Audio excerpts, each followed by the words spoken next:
এমনি করে প্রভু ধরি আমি তোমাকে, আধার যেমন করে চায় আলোকে, আধার যেমন করে চায় আলোকে। স্বপ্ন বিভোর চোখে ভাবি সারাক্ষণ, তোমার প্রেমের সুধা পাবো যে কখন, আমি পাবো যে কখন। জীবনের সবখানে চাই আমি তোমাকে, জীবনের সবখানে চাই আমি তোমাকে, আধার যেমন করে চায় আলোকে, আধার যেমন করে চায় আলোকে। শ্রদ্ধেয় সভাপতি সাহেব, সমবেত এই এলাকার বিভিন্ন প্রান্ত থেকে পতঙ্গের মতো ছুটে আসা আমার সকল শ্রেণীর ছোট বড় ধনী গরিব শিক্ষিত অশিক্ষিত প্রাণের ভাই এবং বন্ধুগণ, তথা সেই সঙ্গে আড়ালে অপেক্ষামান স্ক্রিনের সামনে বসে থাকা আমার স্নেহের মাতা ও ভগ্নীগণ, আল্লাহ রাব্বুল আলামিনের শুকর গুজারি করছি মধ্যখানে কিছুদিনের ব্যবধানকে ঘুচিয়ে পুনর্বার আপনাদের মুখোমুখি হয়ে একটুখানি মত বিনিময় করার জন্য আল্লাহ তাআলা আমাদেরকে সুযোগ দিয়েছেন। আপনি শ্রোতা হিসেবে এসেছেন, আমি কিছু বলবো বলে এসেছি। আমাদের উভয়ের উদ্দেশ্য যেন নেক হয়। আমি যে কথাগুলো বলছি সেগুলো যেন আপনার হৃদয় পর্যন্ত পৌঁছাতে পারি এবং সেগুলো থেকে আপনি উপকৃত হতে পারেন, এই একটা কামনা বাসনা মনে রেখে আল্লাহ রাব্বুল আলামিনের আমরা সবাই মিলে শুকরগুজারি করি মহাব্বতের সাথে। যদি একটি বার ঠোঁটটাকে হিলিয়ে বলে নিতে পারতেন সুবহানাল্লাহ আলহামদুলিল্লাহ। তারপরে আখেরি নবী রাহমাতুল লিল আলামিন বিপ্লবী জননেতা জনাব মুহাম্মদুর রাসূলুল্লাহ সাল্লাল্লাহু আলাইহি ওয়াসাল্লামের উপর শত সহস্র দরুদ ও সালাম নাযিল হোক। আল্লাহুম্মা সাল্লি আলাইহি আল্লাহুম্মা বারিক আলাইহি। বেরাদার ইসলাম, আমি খুব পুরাতন মুখ আপনাদের কাছে। আমার প্রতি আপনাদের যেটুকু ভালোবাসা আছে সেটুকুকে আমি সম্মান করি, কিন্তু কালের প্রবাহে আপনি যেমন ভেসেছেন তেমনি অন্যান্য দেশও ভেসেছে। তাই আপনাদের মূল্যবান সময়কে আমি নষ্ট করব না। আপনাদের মন চাইছে, আপনাদের আবেগে ঠাঁই পেয়ে আছে, যেগুলো নতুন চেহারা নতুন মুখ, সেগুলোকে আমরা এক নজর দেখবো, তাদের কথা শুনবো। তার জন্য আমি সরাসরি বলছি আপনাকে যে আমি সোয়া 10টাতে কথা আরম্ভ করলাম, সোয়া 11টাতে স্টেজ আমি ছেড়ে দেব এবং দেখতে পাবেন আপনাদের আজকের পরবর্তী বক্তা এটা নতুন চেহারা আপনাদের সামনে, আপনাদের এখানে এসে হাজির হয়ে যাবে ইনশাআল্লাহ, এটা আমার বিশ্বাস। আমি 1 ঘন্টার ভেতরে আমার আলোচনাকে আমি শেষ করে দিচ্ছি। আমার আলোচনাতে এদিক ওদিকের কথা বলে সময়গুলোকে নষ্ট না করে সরাসরি কাজের কথাই আমি পদার্পণ করছি। আমার কথার দিকে একটুখানি লক্ষ্য করবেন। সেটা হলো এই, প্রিয় নবী জনাবে মুহাম্মদুর রাসূলুল্লাহ সাল্লাল্লাহু আলাইহি সাল্লাম পাক জবানে বলেছেন,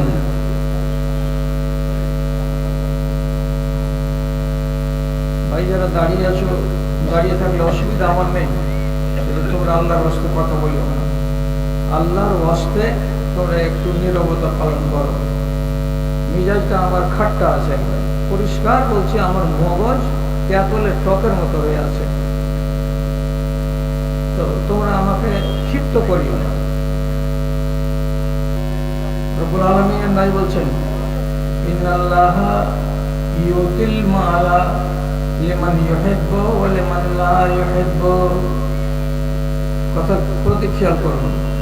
আল্লাহ রাব্বুল আলামিন পৃথিবীতে যাকে ভালোবাসেন তাকে ধন দেন, যাকে ভালোবাসেন না তাকেও ধন দৌলত দেন। অর্থাৎ আমি যদি 10খানা ট্রাকের মালিক হই, কোটি টাকা যদি আমার ব্যাংক ব্যালেন্সে থাকে, তাহলে আমি মনে মনে এই কথাটা যেন না বলি যে আল্লাহ তাআলা আমাকে পছন্দ করেন, ভালোবাসেন বলে এত টাকা পয়সা জমি জিরাত বাড়ি আর বাড়ি দান করেছেন। ধনী হয়েছেন বলে দাবি করবেন না যে আমি আল্লাহর খুব প্রিয় লোক। কেন? রাসূলুল্লাহ বলছেন, কাফেরকেও আমি ধন দিয়েছি। অনেক কাফেরের বাড়িতে কোটি টাকা আছে, কোটি কোটি টাকা আছে, বিলিয়ন বিলিয়ন টাকা আছে, গাড়ি আছে, বাড়ি আছে, সব কিছু তাদের কাছে আছে। কাজে কেউ যদি ধনী হয়ে যায় তো এটা তার আল্লাহর ভালোবাসার পরিচয় নয়। কাফেরকেও মাল দিয়েছি, মুসলমানকেও আমি মাল দিয়েছি, তাহলে কি দিয়ে আল্লাহর পছন্দ ধরতে পারা যাবে? তো রব্বুল আলামিন নাই বলছেন ওয়া ইন্নাল্লাহা ইউতিল ঈমানা লিমান ইউহিব্বুহু।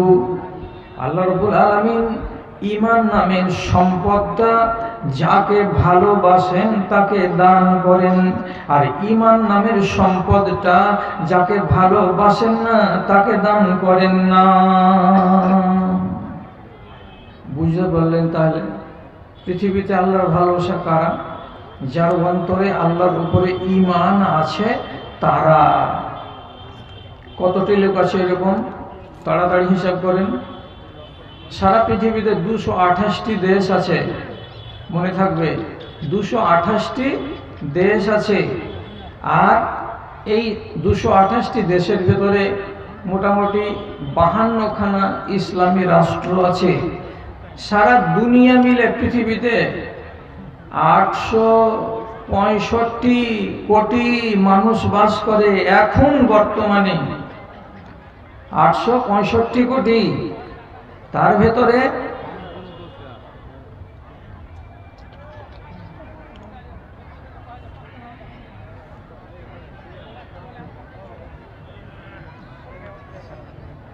এখন যদি আমি আঙুল দিয়ে দেখিয়ে দিই যে এই লোকটা কথা বলছে, তাহলে আমি মাইক ছাড়বো, আর মাইক ছাড়তে গেলে তোমার চামড়া 6 নম্বর হবে পাবলিকের হাতে, আমি বলে দিচ্ছি।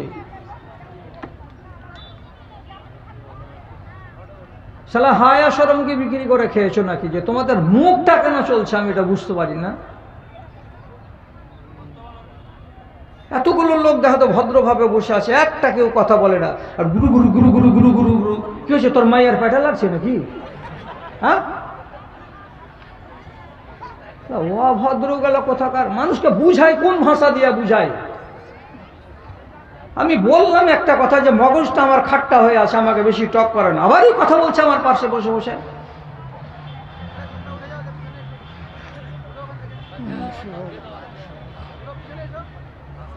থাক না বসে, আমি তো বলেই দিয়েছি দাঁড়িয়েও থাকো বসেও থাকো, কিন্তু কথা বলিও না আপোষের ভিতরে, আমার কানে যেন না আসে। ইয়ারফোনে কথা বলো। পৃথিবীতে মুসলমান কতটি আছে? 135 কোটি। টোটাল মানুষ কতটি বলেছিলাম? 865 কোটি। 865 কোটি মানুষ, তার ভেতরে 135 কোটি এরা ওয়াহদাহু লা শারীককে মানে। আমি ডরিয়ে কথা বলছি না, সোজাসাজি বলছি। যাদের বুকে ঈমান নেই তারা হলো জাহান্নামের কয়লা। আর যারা এক আল্লাহ রাব্বুল আলামিনকে লা শারীক মাবুদ বলে মেনেছে তারা জাহান্নামের কয়লা নয়। তাহলে আপনি নিজে আঙুলে গুনে বলেন তো যে আল্লাহর ভালোবাসার লোকগুলোর সংখ্যা কতটি? তো 135 কোটি। আর বাদ বাকি 733 কোটি মতো সবই হয়ে গেল কি যাদেরকে রব্বুল আলামিন পছন্দ করেন না। তাহলে আপনি এত বড় কপালওয়ালা লোক যে আল্লাহ আপনাকে ভালোবেসেছেন বলে ঈমান দিয়েছেন। এখন সেই ঈমানের মূল্যায়ন করব আপনার এখানে বসে বসে, যে ঈমানটাকে নিয়ে কি খেলা খেলছেন। 1 ঘন্টাতে লম্বা মূল্যায়ন হবে না। ভালো করে বুঝেন, যাকে আল্লাহ ভালোবাসেন তাকে ঈমান দেন, আর যাকে ভালোবাসেন না তাকে ঈমান দেন না। হাজার চেষ্টা করে আমিও পারবো না, আপনিও পারবেন না। নামটি মনে রাখুন তো। একটা লোকের নাম আবু তালেব, আর তার স্ত্রীর নাম ফাতেমা। একই বাড়িতে উঠা বসা, স্বামী স্ত্রী আর দুজন একই বিছানায় ঘুমাই। এদের ভেতর থেকে আবু তালেব আল্লাহ পাকের নবীকে মানতে পারলো না, আবার তার স্ত্রী ফাতেমা স্বামীকে জানালো না জানালো, স্বামীকে উপেক্ষা করেই রাসূলুল্লাহকে মেনে নিল। তাহলে বাড়ির স্বামী স্ত্রী দুজনের ভেতরে একজন ঈমান কবুল করতে পারছে আর একজন ঈমান কবুল করতে পারে না। আরেকটা নাম দেখেন তো, ফেরাউন আর তার স্ত্রী আসিয়া। এই বাড়িটাতেই নবী মুসা আলাইহিস সালাতু ওয়াস সালাম লালিত হলেন, পালিত হলেন। আর হওয়ার পরে বড় হয়ে দুশ্মনের বাড়িতে বড় হওয়ার পর যখন প্রথম ডাক দিলেন এক আল্লাহর দিকে, তো পিছনের ইতিহাসগুলোকে দেখে আসিয়া ঈমান এনে নিতে পারলো, কিন্তু ফেরাউন ঈমান আনতে পারলো না। ব্যাপারটা এমন কেন হচ্ছে? কেন হচ্ছে তার উত্তর হলো এটাই, আল্লাহ রাব্বুল আলামিন ফেরাউনকে পছন্দ করেননি এবং তার স্ত্রী আসিয়াকে পছন্দ করেছেন যে তাকে আমি হিদায়াত দেব, ঈমান দেব। আল্লাহ রাব্বুল আলামিন আবু তালেবকে পছন্দ করেননি এই যে তাকে আমি ঈমান দেব না, যার কারণে তার চোখের সামনে এত সুন্দর সুন্দর ঘটনা ঘটেছে, তথাপি তার চোখের সামনে ঈমানের জ্যোতি প্রকাশিত হয়নি, ঈমান আনার তাকে আল্লাহ তাআলা সুমতি দেয়নি। কেন? যে আল্লাহ চান না। যদি খুলে কথা বলি তাহলে আপনাকে একটা কথা বলে দিচ্ছি, খেয়াল করবেন। রাসূলুল্লাহর বয়স যেদিন 5 বছর, সেই সময় আবু তালেবের বাবা রাসূলুল্লাহর দাদা আব্দুল মুত্তালিব বেঁচে ছিলেন। মক্কার মাটিতে খুব বিশাল দুর্ভিক্ষ নেমে এলো এবং অনাবৃষ্টিতে গোটা এলাকা, গোটা দেশ কাঠফাটা রোদে ফেটে চৌচির হয়ে গেল। মনে হচ্ছে গাছগাছড়া বাঁচবে না, পশু পাখি বাঁচবে না, মানুষ বাঁচবে না, এত কঠিন অবস্থা। জাহেলিয়াতের যুগ থেকে নবীজির দাদাজি ছিলেন বাইতুল্লাহ শরীফের খাদেম। লোকেরা এসে বলল, আব্দুল মুত্তালিব তুমি দোয়া করো, তোমাদের দোয়া আল্লাহ তাআলা কবুল করতে পারেন। আব্দুল মুত্তালিব এসে কাবার প্রাঙ্গণে আল্লাহ রাব্বুল আলামিনকে ডাকলেন। উনারা ছিলেন যদিও তারা মুশরিক, কিন্তু উনারা মাটির খোদাকে পূজা করেননি। ইব্রাহিম নবীর টিম টিম টিম টিম করে জ্বলতে থাকা মিল্লাতে ইব্রাহিমের 2-4টা কথাকে নিয়েই বেঁচেছিলেন। উনারা কোনোদিন পূজা করতেন না দেবদেবী। তিনি দোয়া করতে লাগলেন আল্লাহ তাআলার কাছে, আল্লাহ পানি দাও, আল্লাহ পানি দাও। 2 দিন গত হলো, বৃষ্টি হলো না। এই আব্দুল মুত্তালিব নিজের এই পোতা ইয়াতিম বালক নবী মুহাম্মদ সাল্লাল্লাহু আলাইহি সাল্লামকে জন্মের টাইমে ঘরের ভেতরে দেখেছিলেন এ ছেলে যেন তেন ছেলে নয়। মগজে একটা খটকা তৈরি হয়েছিল, এই ছেলে কিছু একটা হবে আগামী দিনে। কেন? কিছু মুজিজা তখনই দেখতে পাওয়া গেছিল, যেটা আমেনা বলেছেন নিজের মুখে, আর এটা সহিহ হাদিসে বর্ণিত হয়েছে। আমি এত কথা বলতে পারবো না। এই জন্য তিনি আবু তালেবকে বলছেন, বেটা আবু তালেব, বাচ্চাটাকে নিয়ে আয় তো বেটা, বাড়িতে আছে, বাড়ি থেকে নিয়ে আয়। কাকে? পোতাটাকে। নাম কি? নবী মুহাম্মদ সাল্লাল্লাহু আলাইহি সাল্লাম। নিয়ে আসলেন। নিয়ে আসার পরে আব্দুল মুত্তালিবের হাতে ধরিয়ে দিল। ধরিয়ে যখন দিল তখন আব্দুল মুত্তালিব নবীজির দাদা বাচ্চাটাকে এমনি করে হাতে তুলে মাথা বরাবর করে উঁচু করছেন, আর একবার করে কাবার দেয়ালে লাগিয়ে দিচ্ছেন। একবার নবী মুহাম্মদ সাল্লাল্লাহু আলাইহি সাল্লামের শরীরটা কাবার দেয়ালে লাগছে, একবার করে সরিয়ে নিচ্ছেন। আর দাদাজি আল্লাহ রাব্বুল আলামিনের কাছে ফরিয়াদ করে বলছেন, পরবর্তীগার, আমরা পাপী তাপী মানুষগুলো, আমাদের যদি কথায় তুমি কান না দাও, তো এই মাসুম ছেলেটার ওয়াসিলাতে তোমাকে ডাকছি, আল্লাহ তুমি আমাদেরকে পানি দাও। রব্বুল আলামিন পানি দিলেন, এত পানি দিলেন, এত পানি দিলেন যে মক্কার লোকেদের দুর্ভিক্ষ এবং মক্কার লোকের শুকনো অবস্থা সব দূরীভূত হলো। এবং সেই সময় আবু তালেবের মতো মুশরিকটা যে কবিতাগুলো পড়েছিল, সেই কবিতাগুলো ইমাম বুখারী রাহমাতুল্লাহ আলাইহি তার কিতাবের ভিতরে বর্ণনা করেছেন আব্দুল্লাহ বিন উমর রাদিয়াল্লাহু তাআলা আনহু থেকে। আবিয়াজুন ইউস্তাসাল কামামু বিওয়াজহিহি সিমালুল ইয়াতামা ইসমাতুল আরামিলি। আবু তালেব চোখের সামনে দেখতে পেল যে আমার ভাতিজা মাত্র 5 বছর, 5.5 বছর বয়সের বালক, তাকে ধরে যখন আমাদের বাপ কাবার মালিককে ডাক দিলেন আর দেওয়ার পরে পানি চাইলেন, আল্লাহ রাব্বুল আলামিন আসমান থেকে অঝরে পানি নামালেন। তো এত সুন্দর দৃশ্যটা দেখার পরেও দৃশ্যটাকে কেন হৃদয়ের ভেতরে গাঁথতে পারলেন না? উচিত তো ছিল রাসূলুল্লাহ যেদিন নবী হয়ে গেলেন 40 বছর বয়সে, তখন আবু তালেব তো বেঁচে, তো তাহলে তো প্রথম চান্সেই তাকে হাত বাড়িয়ে দেওয়া দরকার ছিল, বেটা মুহাম্মদ সাল্লাল্লাহু আলাইহি সাল্লাম, তুমি যে বরহক নবী তার আমি নজির দেখেছি কবে, যেদিন তুমি 5.5 বছর বয়সের, তবে তো তাহলে মগজের তো আলোটা জ্বলে যাওয়া দরকার ছিল, কিন্তু জ্বলেনি আলোটা। এত সুন্দর দৃশ্য দেখার পরেও তার বিবেকে আলো আসেনি। কেন আসেনি? আল্লাহ চাইনি। চলুন আর একটা বলি, কি বলি, যেদিন আল্লাহ পাকের নবীর বয়স 12 থেকে 13-র মাঝখানে, ঠিক সেই বয়সে এই আবু তালেব মক্কার কিছু লোককে কাফেলা বন্দি করে তিনি সিরিয়ার যাচ্ছিলেন ব্যবসা করার জন্য। যখন সিরিয়ার প্রান্তরে উনি নেমেছেন, পা দিয়েছেন, তার একটু পরে একটা গাছের ছায়ায় গিয়ে 10-15 জন লোক সবাই মিলে উটগুলোকে বাঁধলো, আর বাঁধার পরে বিশ্রাম নেবে। সাথে আছে এই বালক, 12 বছরের নবী মুহাম্মদ সাল্লাল্লাহু আলাইহি সাল্লাম। কেন? তিনি হলেন প্রতিপালক, তিনি হচ্ছেন অভিভাবক। রাসূলুল্লাহ তো বাপ বেঁচে নেই, চাচাকেই তিনি বাপ বলে জানেন। চাচার সাথে চলে গেছেন সিরিয়ার মাটিতে। কিছুক্ষণ পর পার্শ্বে ছিল একটা গির্জা ঘর, সে গির্জা ঘর থেকে এক রাহেব উঠে এসে এক পা দুপা করে বলছে, এই কাফেলা কোথাকার? বলে মক্কা থেকে আমরা এসেছি। বলছেন যে আপনারা যতজন লোক আছেন, আজ দুপুরের বেলায় আমার এই গির্জা ঘরে এসে একটুখানি মেহমানি খাবেন, আপনারা আমার দাওয়াতটা কবুল করুন। 12টার সময় 1টার সময় নবীকে আমাদের ছোট ছেলে বলে এখানে খিমার কাছে রেখে দিয়ে এরা 10-12 জন লোক চলে গেছে ওই গির্জায় পাদ্রী যেখানে ডাক দিয়েছিল সেখানে হাজির হলো।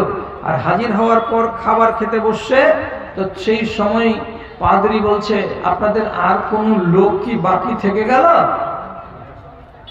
তো আবু তালেব বলে, হ্যাঁ, যেটা আমাদের বালক, ছোট ছেলে।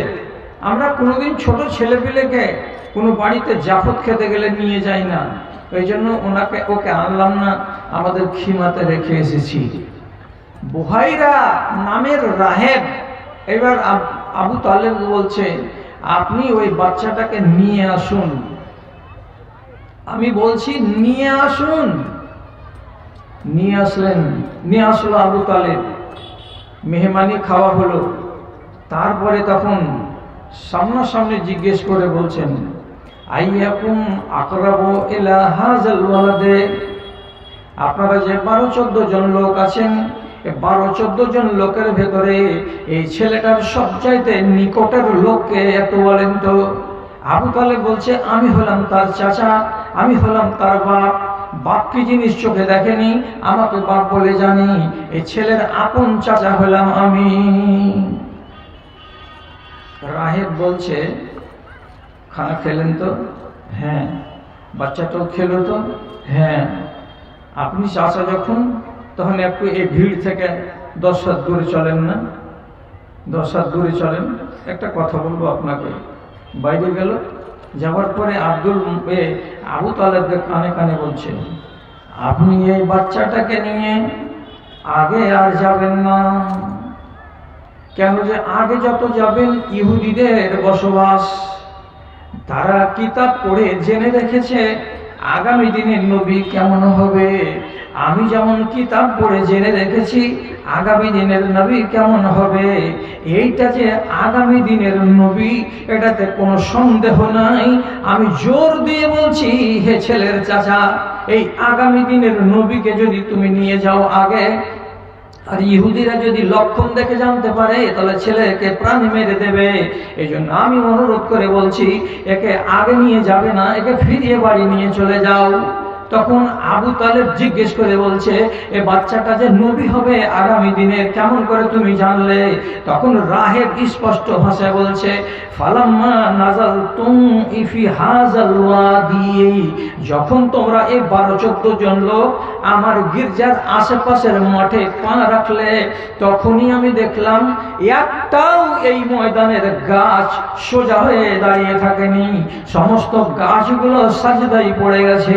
আমি দেখেছি বড় বড় মোটা মোটা উঁচু উঁচু পাথরগুলো কাঠ হয়ে গেছে। যখন আমি দৃশ্যটা দেখলাম তখন আমার মন বলল, নিশ্চয় কিছু আজকে একটা হচ্ছে, না হলে এমন তামাশা কেন দেখতে পেলাম? ইমাম তিরমিজি রাহিমাহুল্লাহ কথাগুলোকে খুলে বর্ণনা করেছেন। যখন তিনি বললেন গাছগুলোকে সাজদায় পড়ে যেতে দেখেছি, পাথরগুলোকে কাঠ হতে দেখেছি, মানে তারাও সাজদা দিয়েছে। আর তারপরে যখন এই ছেলে কাছে এলো, আমি লুকিয়ে এই ছেলেটার পিঠের দিকে নজর দিলাম, হাত দিয়ে দেখলাম তার পিঠের মাঝখানে একটা কবুতরের আন্ডার সমান মাংস বড় হয়ে আছে। এটা হলো মোহরে নবুয়ত, এটা শেষ নবীর নবী হওয়ার পরিচয়। কাজে আমি নিশ্চিত করে বলছি এই ছেলেটা হলো আগামী দিনের নবী। একে দুশমনের মুখ থেকে বাঁচাতে হবে, একে ফিরিয়ে নিয়ে বাড়ি চলে যাও। এতটি কথা বুহাইরা রাহেব বলল। বলার পরে আবু তালেবকে চৌকান্না করে দিল, বাচ্চাকে নিয়ে ফেরত চলে আসলো অথবা বাচ্চাকে ফেরত পাঠিয়ে দিল। তখন বাচ্চার বয়স কত? 12 থেকে 13, 40 বছর বয়সে নবী হলেন। তাহলে এই লোকটা যেদিন নবীজি নবী হচ্ছেন, তো তখন পর্যন্ত আবু তালেবই রাসূলুল্লাহ পৃষ্ঠপোষক, তিনি হচ্ছেন নিগাবান, ঈমান আনছেন না। 5 জনের লোক হলো, তারপরে 13 জন হলো, তারপরে 29 জন লোক হলো, তারপরে 40 জন হলো, তারপরে মেরে কেটে কত রকম করে 100 নিচেই থেকে গেল, উপরে গেল না। 13 বছরে এইটি মুসলমান হলো মক্কায়। তবু আবু তালেব ঈমান আনছে না। আচ্ছা, এই পাগল লোকটা, তুমি যে চোখের সামনে দেখলে যে দাদা যখন বাচ্চাটাকে কাবার দেয়ালে লাগিয়ে আল্লাহর কাছে পানি চাইতে লাগলো, তখনই রব্বুল আলামিন ঝরঝর করে পানি দিলেন, তাহলে এই বাচ্চাটার কারামত কিছু নেই? এই বাচ্চা যেদিন জন্ম হয় সেদিন তার মা বলছে, আমেনা নিজে বলছে, আমি 3খানা মুজিজা দেখলাম, আমি মুজিজা দেখেছি আমার চোখে। এবং রাসূলুল্লাহ বলছেন, আমি হলাম আমার মায়ের মুজিজা। আমার মা দেখেছিল জন্মের কালে যে এখান থেকে আলো ছুটছে দক্ষিণে, উত্তরে, পূর্বে আর পশ্চিমে, আমি আলো ছটাবো উত্তরে এবং দক্ষিণে। এটা আমার মায়ের কথা। এবং আমি কি ইব্রাহিম আলাইহিস সালাতু ওয়াস সালাম দোয়া করেছিলেন, আল্লাহ আমার বংশ তুমি একটা নবী দান করিও। আমি আমার দাদাজি ইব্রাহিম আলাইহিস সালাতু ওয়াস সালামের দোয়ার ফল এটাও একটা নবীজি দাবি করেছেন। আর তিনি বলেছেন কি, যে আমার আগে 700 বছর গত হয়ে গেল, নবী ঈসা বলেছিলেন শুভ সংবাদ দিয়ে আমার পরে একজন নবী আসবেন, আমি হলাম নবী ঈসার শুভ সংবাদের বাস্তব রূপ। তাহলে 3খানা কথা নবীজি স্বীকার করেছেন এবং সেই হাদিস থেকে প্রমাণিত। তাহলে এই বাচ্চাটার এত সুন্দর ইতিহাস, যে জাজল্য প্রমাণ একটা লোক দেখতে পাচ্ছে, আর দেখার পরেও তাকে যদি বলছে, চাচা আপনি ঈমান আনেন, গোটা জাহান ঈমান আনছে, কিন্তু আবু তালেব ঈমান আনে না। ইসলামের 7 বছর বয়সে আবু তালেব যেদিন অসুখ হয়ে গেল, মরার মুখে, তখন নবীজি গেলেন। আর যাওয়ার পরে বলছেন, কুল লা ইলাহা ইল্লাল্লাহ। চাচাজি আপনি মরে যাবেন ঘন্টাখানিক পরে, আপনি কোনো আমল করতে পারলেন না, এখন যদি একবার বলে দেন লা ইলাহা ইল্লাল্লাহ উহাজ্জু বিহি ইনদা রাব্বি, কিয়ামতের দিন আমি আমার রবের কাছে গিয়ে হুজ্জতি করব, আমার রবের কাছে কথা কাটাকাটি করব, আমি আমার রবের কাছে ইলতিজা করব, আর আমার রবকে বলবো, পরওয়ারদিগার মরবার কালে আমার চাচা লা ইলাহা ইল্লাল্লাহ পড়েছে, কাজে আমার চাচাকে যেন জাহান্নাম না দেওয়া হয়। নামাজও তো পড়েননি, রোজাও তো করেননি, কোনো দিন ধর্ম করেননি, মরবার কালে শুধু বলবেন লা ইলাহা ইল্লাল্লাহ। বলেন না একবার, আমি কথা দিচ্ছি আল্লাহ তাআলার কাছে গিয়ে আমি আপনার উপায় করব। আরে হলো না। ইমান আনতেই পারল না। এদিক ওদিক আবু সুফিয়ান আর অন্যান্য নেতারা ছিল, ভয় দেখালো। আর এই ভয় যেমনি দেখালো তখন বললেন না, আরে এই বদনাম হোক না বেটা, যে ধর্মে ছিলাম সেই ধর্মে থেকে গেলাম। বিনা ইমানে মুশরিকের হালাতে এত বড় যোগানদার নবীজির, সে মরে গেল। রাসূলুল্লাহ চিন্তিত হলেন, বাইরে গিয়ে গাল ধরে বসে গেলেন, আল্লাহ, যে চাচা আমাকে 6 বছর বয়স থেকে নিয়ে আর 47 বছর বয়স আমার, এখন পর্যন্ত যে চাচা আমাকে দেখলো শুনলো, আমার পৃষ্ঠপোষকতা করলো, দুশমনরা আমাকে মারতে পারলো না শুধু এই জন্য যে আমার চাচা পিঠের উপরে খাড়ো আছে বলে, সেই চাচা ইমান না এনে মরে গেল। আমি কেমন ভাতিজা যে নিজের চাচাটাকে আমি জান্নাতি বানাতে পারলাম না। দুঃখিত হয়ে বসেছিলেন। আল্লাহ রাব্বুল আলামিন জিবরিলকে আয়াত দিয়ে পাঠিয়ে দিয়ে বলছেন, যাও জিবরিল, আমার নবীকে খবর দাও। নবী কাছে এসে জিবরিল আলাইহিস সালাতু ওয়াস সালাম বলছেন, ইন্নাকা লা তাহদি মান আহবাবতা ওয়ালাকিন্নাল্লাহা ইয়াহদি মান ইয়াশাউ ওয়া হুয়া আ'লামু বিল মুহতাদিন। এ আমার নবী, আপনি যাকে চাইবেন তাকে যে হেদায়েত দিতে পারবেন এটা কথা নয়। আমি রব্বুল আলামিন যাকে চাইবো তাকে হেদায়েত দেওয়া যাবে। অতএব হিদায়েত আছে আমার হাতে, ঈমান আছে আমার হাতে। আমি যাকে পছন্দ করি তাকে আমি ঈমান দিই, আর যাকে আমি পছন্দ করি না তাকে ঈমান দিই না। তাহলে চোখের সামনে এতগুলো ঘটনা ঘটলো, তারপরেও ঈমান পেল না, এর মানে কি? আল্লাহ তাআলা ওকে পছন্দ করেনি। এবার খাসপুরের লোক, যতটি লোক এখানে বসে আছেন, আরো গ্রামের লোক যতগুলো এখানে আছেন, আপনি নিজে বলুন, আপনার জন্মের ইতিহাসটার দিকে একবার তাকাবেন তো। কি বলে তাকাবেন? একটা মানুষ তার মায়ের পেটে যখন জন্ম লাভ করে, প্রথম তার জন্মের সূত্রটা হচ্ছে এক বিন্দু বীর্য। মায়ের পেটে 40 দিন ওই হালাতে থাকে সাদা হয়ে। তারপর যখন এই 40 দিন ওই বীর্যের বিন্দুটা সাদা আকৃতিটাকে ছেড়ে দিয়ে লাল আকৃতি ধারণ করে, এটাও আবার 40 দিন। এই 40 দিন গত হবার পরে তার পরের যেটা পর্ব সেটা হচ্ছে কি মুজগা, একটা মাংসপিণ্ড। কত বড় মাংসপিণ্ড? তো ম্যাক্সিমাম 100 থেকে 150 গ্রাম বা 200 গ্রাম এত বড় একটা মাংসপিণ্ড। কতদিন হলো? 340-এ কত হলো? 120 দিন হলো। 340-এ যখন 120 দিন হলো, আর এই একটা মাংসপিণ্ড একটা মায়ের পেটের ভেতরে হলো, এটা বাচ্চার আগামী দিনের আকৃতি এতে আসবে, বাচ্চা এইটা। তখন রব্বুল আলামিন এক ফেরেশতাকে পাঠাচ্ছেন আসমান থেকে। কি দিয়ে পাঠাচ্ছেন? একটা রূহ দিয়ে পাঠাচ্ছেন। রূহটা যখন ফেরেশতার হাতে আল্লাহ রব্বুল আলামিন তুলে দিলেন, সেই রূহটা, খেয়াল করুন কথার দিকে, কোনখান থেকে উঠাচ্ছেন? যেই জায়গাতে রূহ রাখা আছে সেই জায়গা থেকে উঠাচ্ছে কে? তো আল্লাহর ফেরেশতা। নবীজি বলছেন, আর রূহ জুনুদুন মুজান্নাদাতুন। রব্বুল আলামিন এক জায়গাতে সারা পৃথিবীর মানুষের রূহগুলোকে সংরক্ষণ করে রেখেছেন। একটা বাসনে যেমন রাখা থাকে জিনিসপাতি, তেমনি করে রব্বুল আলামিন এগুলোকে সংরক্ষণ করে রেখেছেন। যখন দরকার পড়ে একটা করে রূহকে বের করেন এবং আল্লাহর ফেরেশতা সে রূহটাকে হাতে করে নিয়ে রওনা দেয়। রব্বুল আলামিন তাকে নির্দেশ করে দেন যেখানে যাওয়ার, সেই জায়গায় রূহটাকে নিয়ে গিয়ে পৃথিবীর যত নারীর পেটে 120 দিন বয়স পাওয়া মাংসপিণ্ড বলা হয়, 120 দিনের যেমনি মেয়াদ পুরা হয়ে যাবে, আল্লাহর ফেরেশতা রাত আর দিন, সকাল আর বিকাল দৌড়াতে আছে। একবার চলে এলো খসপুরে, একবার চলে গেল পুরকিটোলাই, আরেকবার চলে গেল মাছমারিতে, আরেকবার চলে গেল সাবধানে, আরেকবার চলে গেল শামসি অঞ্চলে। আল্লাহর ফেরেশতা দৌড়াতেই আছে, একটা করে রূহ আনছে এবং যার মেয়াদ 120 দিন হয়ে যাচ্ছে, ওই নারীর পেটের ভেতরে রূহটাকে সেখানে রেখে দিয়ে চলে আসছে। আল্লাহ তাকে এটাই কাজের দায়িত্ব দিয়েছেন। এবার যেটা ভাববার বিষয়, আপনাকে সেটা বলছি, যে রূহটা ফেরেশতা হাতে করলো, আল্লাহ রাব্বুল আলামিন ফেরেশতার হাতে দিয়ে দিলেন। যদি সেই দিন বলে দিতেন, কি বলে, যাও এখান থেকে দক্ষিণ দিকে বোতুল বাড়ির পাশে এক মহিলা গায়র মুসলিম, তার নাম মালতী, ওর পেটের ভেতরে তার ভ্রূণটা 120 দিনের হয়েছে, ওখানে একটা রূহ দিতে হবে। তো সেই যে রূহটা আজকে আমি বহন করে চলেছি, আমার শরীরের ভেতরে আছে, আল্লাহ যদি এই রূহটাকে আমার মায়ের পেটের ভেতরে না দিয়ে এটা যদি মালতীর মতো একটা মহিলার পেটে দিয়ে পাঠিয়ে দিতেন, তাহলে 10 মাস পরে আপনি একটা গায়ের মুসলিম মহিলা মালতীর পেট থেকে আপনি একটা গায়ের মুসলিম বাচ্চা হয়ে দুনিয়াতে আসতেন।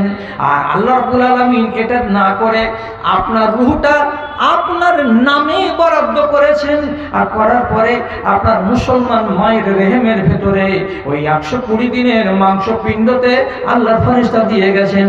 আপনার মায়ের নাম ছিল রহিমা, যার কারণে মুসলমান মায়ের পেট থেকে আপনি একটা মুসলমান বাচ্চা হয়ে জন্ম পেয়ে গেলেন। তাহলে রব্বুল আলামিন আপনাকে গোড়াতেই পছন্দ করেছেন, মোহাব্বত করেছেন বলেই সারা পৃথিবীতে 865 কোটি মানুষের ভেতরে আপনাকে ওইগুলোর মানুষের পেটে মায়ের পেটে দিলেন না। জৈন বাস করে, বৌদ্ধ বাস করে, পার্সিয়ান বাস করে, ইহুদি বাস করে, খ্রিস্টান বাস করে। আল্লাহর দুশ্মনেরা এই দুনিয়াতে বেশি আছে। কোন দুশ্মনের মেয়ের পেটে আমাকে আল্লাহ রাব্বুল আলামিন সেখানে পাঠালেন না। একটা মুসলমান মায়ের কুলে জন্ম পেলেন, আর জন্ম যখন হলো তখন মুসলমান হয়ে জন্ম হলো।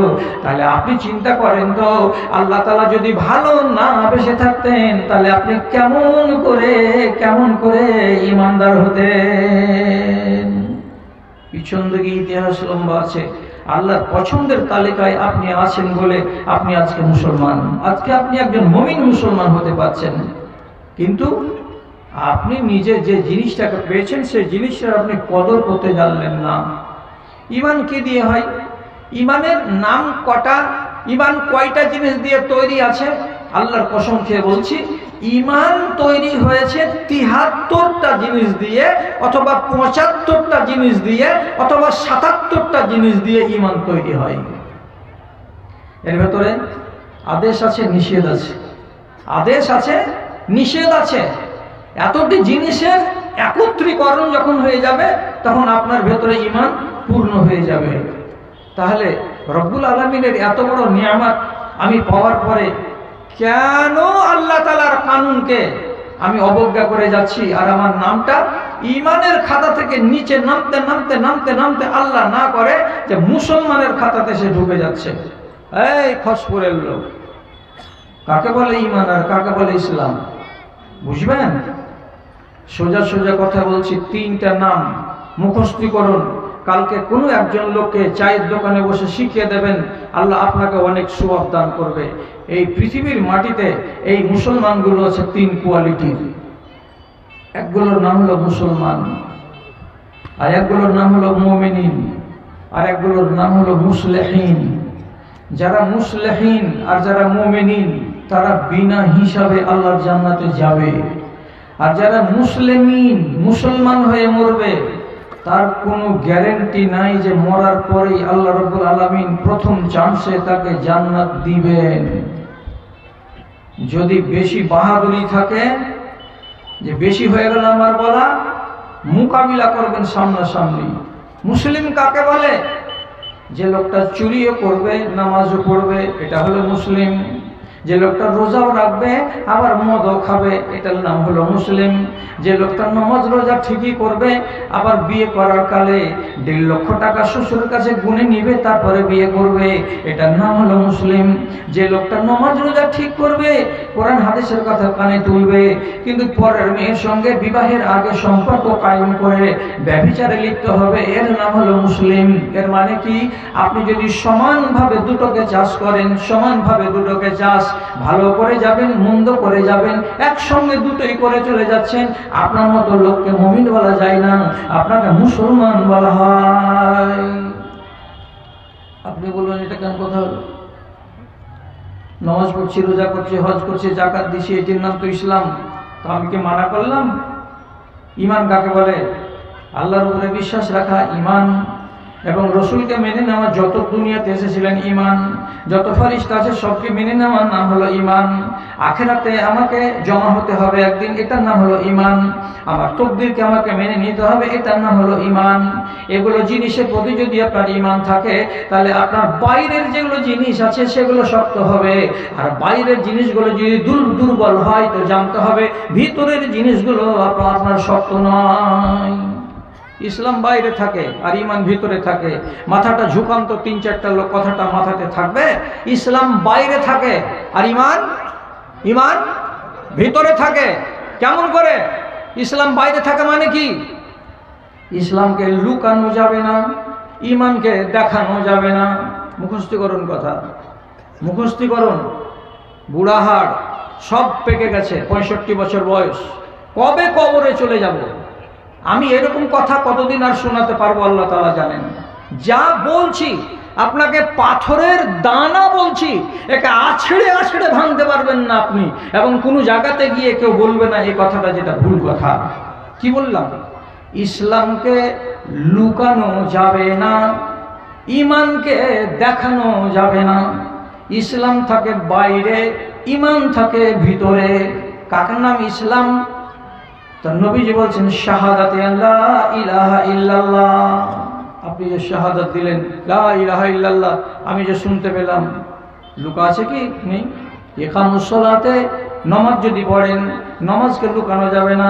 ইতাউ যাকাতে, যাকাত যদি দেন তো যারা পাচ্ছে তারা তো দেখে নিল রহমতুল্লাহ যাকাত দিয়েছে, যাকাতকে রুকা যাবে না। হজ করতে যদি যান তো হজকে রুকা যাবে না। এই জিনিসটির নাম হলো ইসলাম। যতই ঢাকবেন ঢাকা যাবে না। ইমান কার নাম?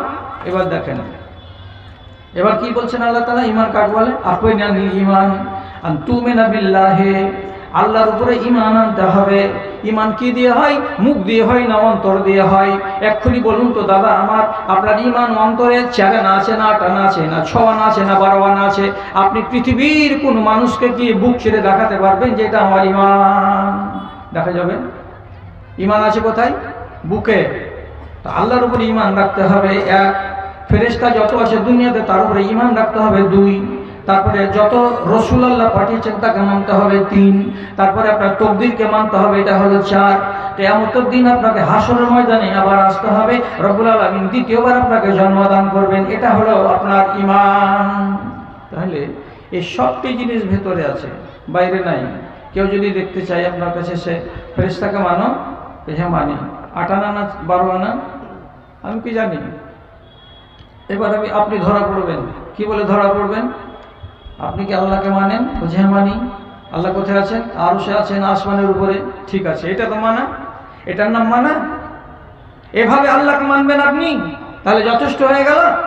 আল্লাহর কুদরতকে কই মানলেন আপনি? কেমন কুদরত? আল্লাহ রাব্বুল আলামিন আমাকে সব সময় দেখতে আছেন, এবং আমি আল্লাহ রাব্বুল আলামিনকে এক চুলের সমান রতি পরিমাণে দেখতে পাই না। কোরআন বলছে লা তুদরিকুল আবসার ওয়া হুয়া ইউদরিকুল আবসার। আল্লাহ রাব্বুল আলামিন সব সময় আমাকে দেখছেন, তার নিয়ন্ত্রণে আমি আছি। যেমন বড় বড় বাড়িতে, যেমন বড় বড় দোকানে সিসি ক্যামেরা লাগিয়ে দেওয়া যায়, আপনার এক পলককে বাদ দেওয়া যাবে না। কোন একটা চাড্ডি যদি চুরি করে নেন সেটাও সিসি ক্যামেরাতে ধরা পড়বে। আপনি যদি কোন একটা প্লেট চুরি করে নেন সিসি ক্যামেরাতে ধরা পড়ে যাবে। ঠিক সেই রকমই আল্লাহ রাব্বুল আলামিনের ক্যামেরাতে আপনি আছেন সব সময়। রব্বুল আলামিন আপনার উঠা, আপনার বসা, আপনার চলা, আপনার ফিরা দেখতে পাচ্ছেন, এটা অস্বীকার করার নয়। আপনি বলেন হ্যাঁ আল্লাহর উপরে ঈমান আছে, সবটি লোক বলবেন হ্যাঁ ঈমান আছে। ঈমান যদি থাকে মোবাইল কেন মুসলমানের চুরি হবে? ঈমান যদি আছে তাহলে আপনি নিজে বলুন, জুমা মসজিদে জুমা পড়তে গিয়ে নতুন স্যান্ডেল আপনি পায়ে ভরলেন আর পুরাতনটা রেখে দিয়ে চলে এলেন, এ পাখান ঢুকলো নতুন স্যান্ডেলে, আল্লাহ তাআলা দেখতে পাচ্ছেন না? পান না? সবই তো হচ্ছে, তাহলে আপনার বিশ্বাসটা কই? নবীজি বলছেন সহিহ হাদিসের ভেতরে, আল্লাহ রাব্বুল আলামিনের ক্ষমতা কতটা। ফাইন্নাহু ইয়াসমাউ ইলা দাবিবি নামলাতিন সাউদা আলা সাখরাতিন সাউদা ফি লাইলাতিন সাউদা। একটা কালো ঘুটঘুটে অন্ধকার রাতে, একটা কালো পাহাড়ের উপরে একটা কালো পিপিলিকা, 3 কালোর কথা বলা হলো। একটা ঘুটঘুটে অন্ধকার কালো রাত, এবার একটা কালো পাহাড়ের উপরে একটা কালো পিপিলিকা তিন রকমের কালোর ভিতরে ওই পিপিলিকাটা পা তুলে তুলে তুলে তুলে কোন দিকে যাচ্ছে, আর তার পায়ের তলা দিয়ে কতটুকুনি আওয়াজ আসছে রে ভাই। একটা পিপিলিকার পায়ের তলায় যে আওয়াজটা হচ্ছে, কম্পিউটারে আওয়াজটা ধরতে পারবে কিনা তা আমি জানি না, কিন্তু রব্বুল আলামিনের নবী বলছেন আমার আল্লাহ তোমার পিপিলিকাটা কোন দিকে হাঁটছে সেটাও দেখতে পাই, এবং তোমার আল্লাহ আমার আল্লাহ পিপিলিকার পায়ের তলায় ওই তিন অন্ধকারের ভেতরে কত জোরে আওয়াজ হয় সেটাও আমার আল্লাহ দেখতে পাই। যে আল্লাহর এত ক্ষমতা, যে রব্বুল আলামিন এতটা কুদরত নিজের কাছে রেখেছেন, সেই আল্লাহর প্রতি যদি আপনার আর আমার বিশ্বাস থাকতো, তাহলে আপনি কি করে বলেন, আপনি কি করে একটা মদের বোতল নিলেন আর ঠিকই খুলে আর একটাতে গ্লাসে ঢেলে আপনি চোঁ চোঁ করে টেনে নিলেন? আপনি জপতেন না নিজের সিটে বসে বসে, বোতলের ঠিপি খুলে আল্লাহ দেখেছিলেন না দেখেননি? হ্যাঁ দেখেছেন। আপনি যে গ্লাসে মুখ লাগালেন আল্লাহ দেখলেন না দেখেননি? বলছে হ্যাঁ দেখলেন। তো তাহলে মালিকের সামনে এত বড় ধৃষ্টতা আপনি দেখাবেন, তারপরে আপনি বলবেন আমি ইমানদার? কসম আল্লাহর, এটা ইমানদারের পরিচয় নয়। এটা কার পরিচয়? এটা মুসলমানের পরিচয়। নামাজেও যাবে, মদও খাবে। এই লোকটা যদি মরে, এই লোকটা মরার পরে কি বলে সে কথা মনে থাকবে তো? 99% চান্স আছে, কি বলে? প্রথম চান্সে জান্নাতের মুখ দেখতে পাবে না। আর যারা মুমিনিন তারা এক চান্সে জান্নাতে যাবে, যারা মুসলিহিন তারা এক চান্সে জান্নাতে যাবে। মুমিনিন কারাকে বলা হয়? যারা যতটুকু পারবে আল্লাহর আদেশকে মেনে চলবে, যতটুকু পারবে আল্লাহর আদেশকে মানবে, আর আল্লাহর নিষেধকে ধারে কাছে আনবে না। নামাজ বেশি পড়তে পারি না জিমিল সাহেব? কতটি পড়ছো? কতটি পড়ছো? এই ফরজ খান পড়ি কোনো রকম করে। আমি বলছি জোর করে, কথা বেশি বাজাবেন না, টেढ़ा বেঁকা করবেন না। কি কথা? আপনি যদি দিনে রাতে 17 রাকাত ফরজ নামাজকে আদায় করেন তাহলে আপনি একজন মুমিন। আপনি যদি এই নামাজগুলোকে ছেড়ে দেন, মুমিন থেকে নাম কেটে যাবে। তারপরে যে 12 রাকাত সুন্নাতে মুআক্কাদা আছে, এটা যদি পড়েন তো আপনার দরজা উঁচা হবে, আপনার নেকির পাহাড় জমে যাবে। কোনো মানুষ যদি রাগ করে বলে আমি সুন্নাত করতে পারবো না, আমার দ্বারাই হবে না, তো কেউ যদি না বা পড়ে সুন্নাতকে যদি ছেড়ে দেয়, আল্লাহ রাব্বুল আলামিন তাকে আযাব দেবেন না, সে গুনাহগার হবে না। কাল থেকে আবার ছেড়ে দিয়েন না যে মৌলবী তো বলেছে। এটা খবরদার করবেন না তর্জমা। আমি কথাটা বুঝাবার জন্য বলছি। একটা লোক ইমানদার কেমন, যে ফরজটা আদায় করে, নফল করে না। রোজা কতটি? 30টা, এটি করব, এরপরে বাইরে করতে পারবো না। যাকাত কতটি? 20 কুইন্টাল 1 কুইন্টাল, এটা দিব অবশ্য, বাকি দিতে পারবো না। বেশিতে পারবে না, শুধু কাঁটা কাঁটা করে ফরজটিকে আদায় করবে, কিন্তু পাপে যায় না। চুরি নেই, ডাকাতি নেই, হাজানি নেই, লম্পটি নেই, মাগিবাজি নেই, মদখড়ি নেই, সুদখড়ি নেই, কিছু নেই, কিছু নেই, কিছু নেই, এগুলো থেকে দূরে আছে। তাহলে এই লোকটা হলো মুমিন। মরার পর এই লোকটা আল্লাহ রাব্বুল আলামিনের জান্নাতে যাবে এক চান্সে। মুসলিহ কাকে বলে? যে বেশি বেশি কাজ করে। কি বেশি বেশি? আঙুলে গুনেন। 12 রাকাত সুন্নাতে মুআক্কাদা পড়ে জি ভরল না, 17 রাকাত ফরজ নামাজ পড়ে মন ভরল না। তখন লোকটা কি করে? মসজিদে যখন যায় তখন তাহিয়াতুল মসজিদ 2 রাকাত আদায় করে। যদি নামাজের টাইম না হয়, বাড়িতে যদি ওযু বানাই, তো ওযু বানাবার পরে 2 রাকাত নামাজ আদায় করে। এটা কিসের নামাজ? বলছে তাহিয়াতুল ওযু, এটা ওযুর জন্য নামাজ। তাহলে নফল নামাজ পড়তে আছে। আর কি নামাজ? রাতের বেলায় তাহাজ্জুদের নামাজ পড়ে। কটায়? রাত্রি 12টা, 1টা, 3টা, 2:30, ফজরের আগে আগে তাহাজ্জুদের নামাজ আদায় করে। তাও মন ভরল না। তখন লোকটা কি করে? যখন 8টা বেলা বেজে যায়, যখন নাস্তা করার টাইম হয়, তখন সে কি করে? সলাতুজ জোহা, চাষতের নামাজ পড়ে। তারপরে যখন বেলা 11টা বেজে যায়, তখন আবার 2 রাকাত নামাজ পড়ে, আউয়াবিনের নামাজ। এইরকম করে যখন ফরজ নামাজ পড়ার জন্য মসজিদে যাই, যখন ঘড়ি দেখে যে টাইম আছে, এখনো টাইম চলে যায়নি, তখন সুন্নাতে মুআক্কাদা পড়ার পরে নিজে নিজে বলে বসে থেকে লাভ কি, 2 রাকাত পড়ে নি, 2 রাকাত পড়ে নি। জুমা মসজিদে গেল, যাওয়ার পরে নফল যেটা ছিল কাঁধের উপরে সেটা পড়লো। পড়ার পরে বসে না থেকে 2 রাকাত 2 রাকাত 2 রাকাত 2 রাকাত করে নামাজ পড়েই যাচ্ছে। এই লোকগুলো হলো কি, যারা অনিবার্য নমাজটাকে পড়ে নেওয়ার পর যেগুলো নফল নামাজ বেশি বেশি করে আদায় করে, এই লোকটার নাম হলো মুসলেহ।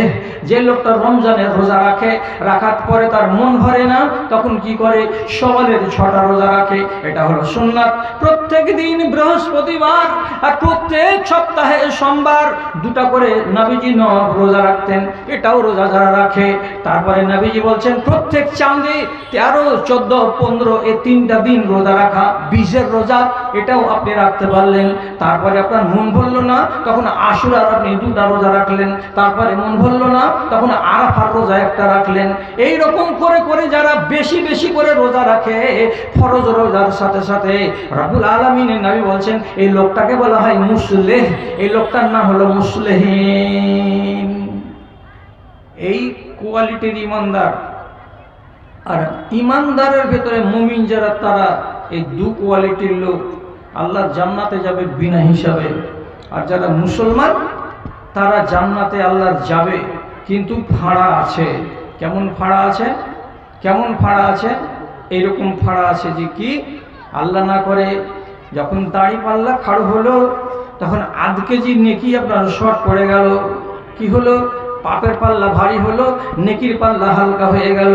আপনার মতো একজন মুসলমানকে কম করেও যদি হয় তো 1 ঘন্টার জন্য আল্লাহর জাহান্নামে যেতে হবে। কিয়ামতের দিন এমন মুসলমান পাওয়া যাবে যারা 10 ঘন্টার জন্য জাহান্নামে যাবে, যারা 1 দিনের জন্য যাবে, যারা 1 সপ্তাহের জন্য জাহান্নামে যাবে, যারা 15 দিনের জন্য জাহান্নামে যাবে, যারা 1 মাসের জন্য জাহান্নামে যাবে। কেন হলো? কেন হলো? তো বলছে আমলের যখন মাপজোক হলো, তখন অল্পের জন্য আমি কাটা পড়ে গেলাম। জেনে রাখবেন, মুসলমান হয়ে আমল করবেন না, আপনাকে মরতে হবে ইমানদার হয়ে।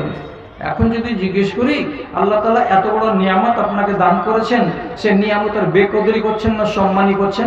ভালো করে মনে রাখবেন, যাকে যত আল্লাহ ভালোবাসবেন তার কাছে তত বেশি দিনদারি থাকবে, তার ইমানের পারদ উপর দিকে উঠতে থাকবে।